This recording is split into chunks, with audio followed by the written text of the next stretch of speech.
Salam pembelajaran. Anak ayam turun 10, mati 1, sisa 9. Tuntutlah ilmu bersungguh-sungguh, jangan sampai ketinggalan. Supaya tidak ketinggalan, ayo kita ikuti video ini, oke?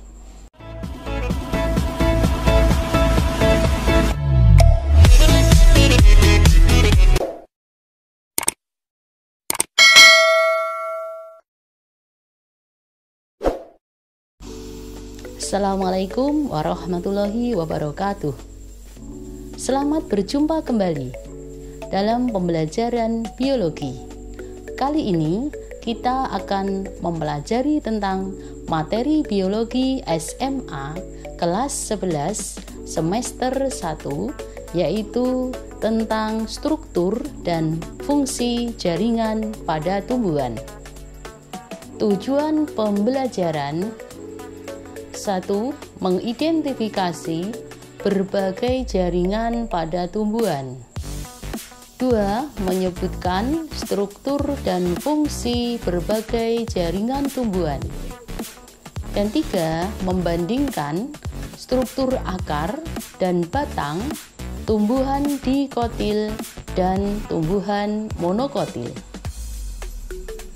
Yang pertama, jaringan meristem atau jaringan muda, yaitu jaringan yang sel penyusunnya bersifat embrional, artinya secara aktif melakukan proses pembelahan untuk menambah jumlah sel tubuhnya. Dikelompokkan menjadi 3 macam, yaitu promeristem, meristem primer, dan meristem sekunder. Dapat diperhatikan pada gambar untuk jaringan meristem promeristem. Jaringan ini telah terbentuk pada tingkat embrional.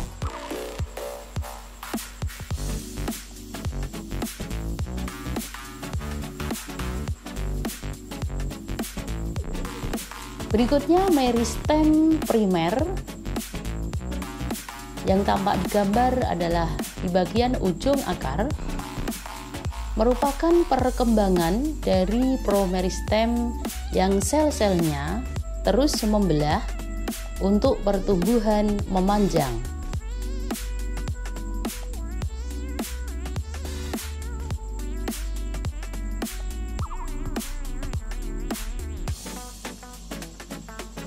Berikutnya meristem sekunder,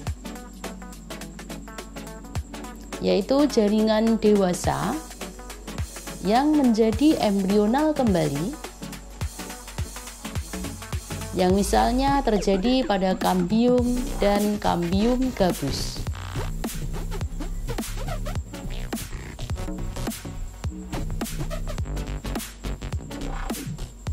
Masih tentang jaringan meristem. Ciri-ciri jaringan meristem: 1. Sel-selnya berdinding tipis. 2. Bentuk isodiametris dengan inti besar. 3. Sel banyak mengandung protoplasma.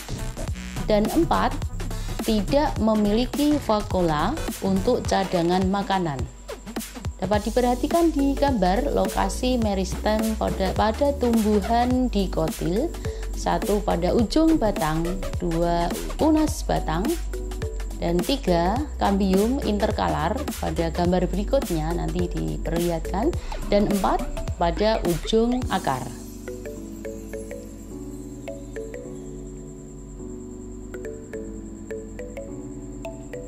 Jaringan meristem berdasarkan letaknya.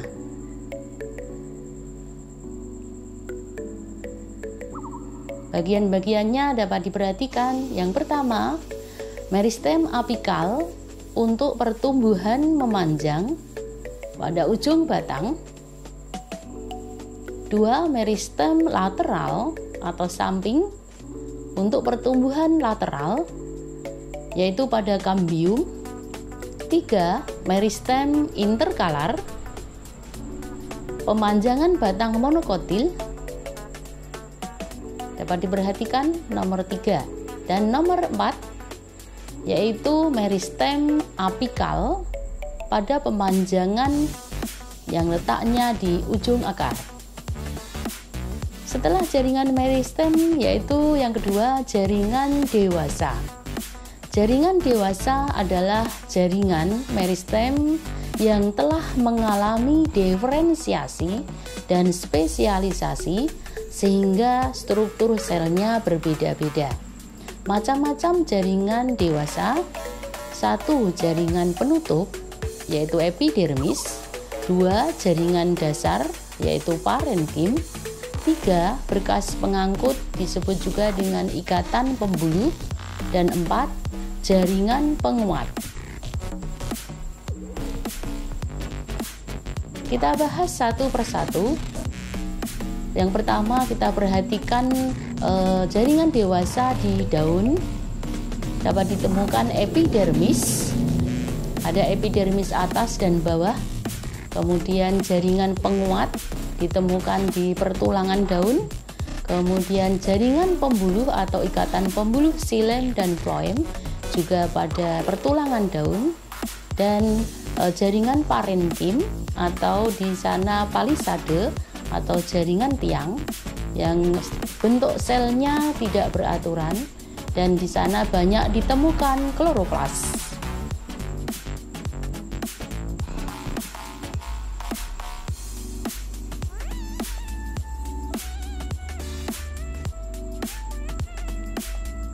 Yang pertama adalah jaringan epidermis. Sebagai penutup, epidermis memiliki fungsi melindungi jaringan yang ada di bawahnya. Epidermis mengalami beberapa modifikasi. Yang pertama adalah lentisel, berupa lubang kecil yang ditemukan di batang, sedangkan yang di daun disebut dengan stomata. Kemudian ada trikoma yang berupa tonjolan kelenjar. Berikutnya spina atau duri. Filamen ini ditemukan pada tumbuhan epifit, dan buliformes yang umumnya ditemukan pada tumbuhan dikotil, tumbuhan monokotil. Yang berikutnya jaringan dewasa, yaitu parenkim. Parenkim merupakan perkembangan dari meristem dasar. Parenkim mengalami diferensiasi menjadi beberapa jenis jaringan, misalnya kolenkim maupun sklerenkim. Dapat menjadi meristematik untuk membentuk meristem sekunder, yaitu dikambium. Contoh macam-macam parenkim ditemukan di korteks, mesofil, dan stele.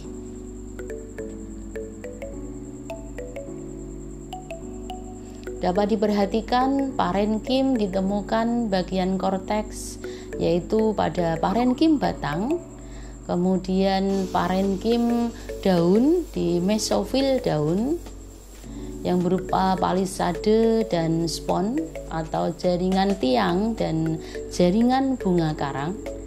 Dan yang ketiga, parenkim akar yang ada pada korteks dan stele.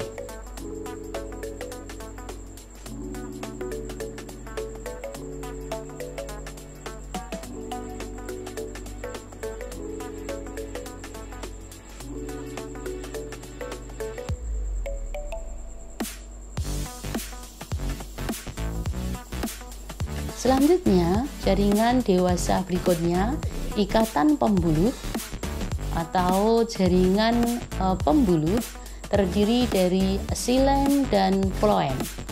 Xilem memiliki fungsi mengangkut air dan mineral dari dalam tanah menuju ke daun. Kemudian untuk phloem berfungsi menyalurkan hasil fotosintesis dari daun untuk diedarkan sampai ke seluruh bagian tubuh tumbuhan. Secara strukturnya hampir mirip antara xilem dan phloem, yaitu berupa tabung ya, seperti tabung. Kita bahas yang pertama yaitu ikatan pembuluh xilem. Adapun elemen xilem terdiri atas unsur pembuluh, kemudian serabut xilem dan parenkim xilem. Untuk unsur pembuluh ada trakea dan trakeit. Baik trakea maupun trakeit merupakan sel mati yang tidak ditemukan sitoplasma, yang ada tinggal dinding selnya.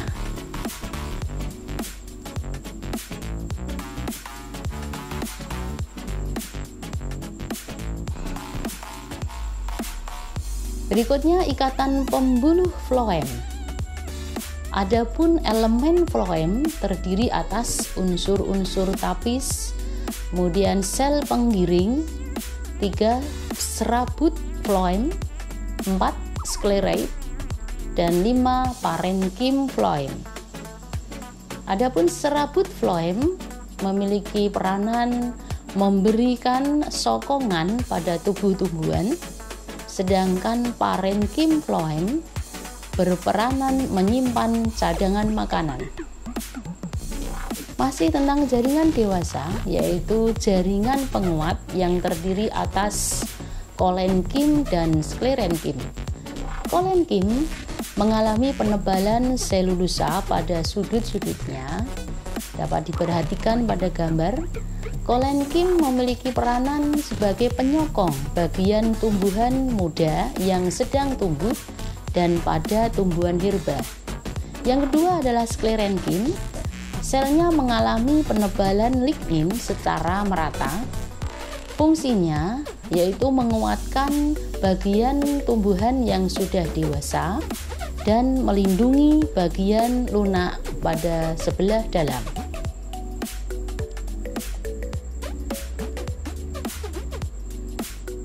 Berikutnya adalah organ tumbuhan. Untuk lebih jelas dapat diperhatikan pada gambar. Secara garis besar, organ tumbuhan terdiri atas 3 bagian, yaitu daun, kemudian batang, dan akar. Ditambah dengan organ tambahan, yaitu ada bunga dan buah.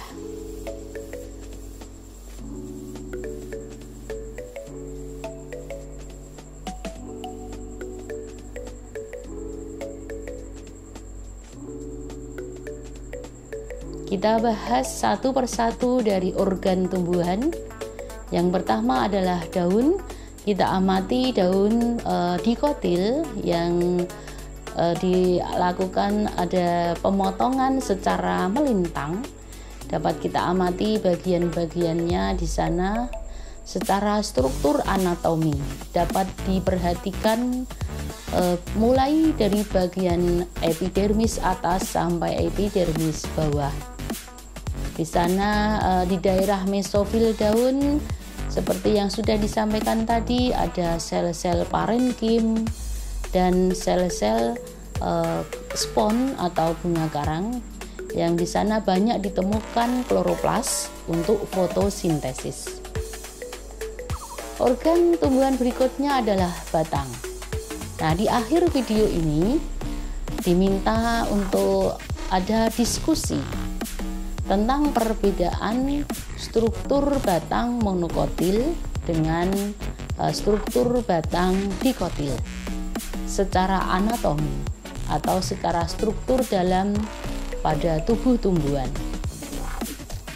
Dapat diperhatikan pada gambar untuk lebih jelasnya.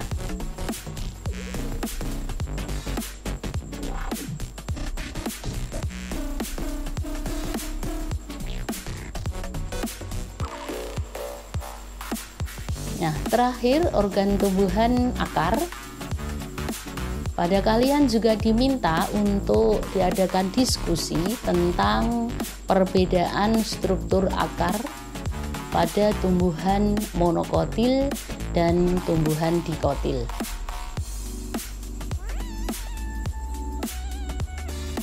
Seperti tayangan pada gambar, secara anatomi terdapat perbedaan struktur akar monokotil dan struktur akar dikotil. Demikian untuk materi pembelajaran kali ini.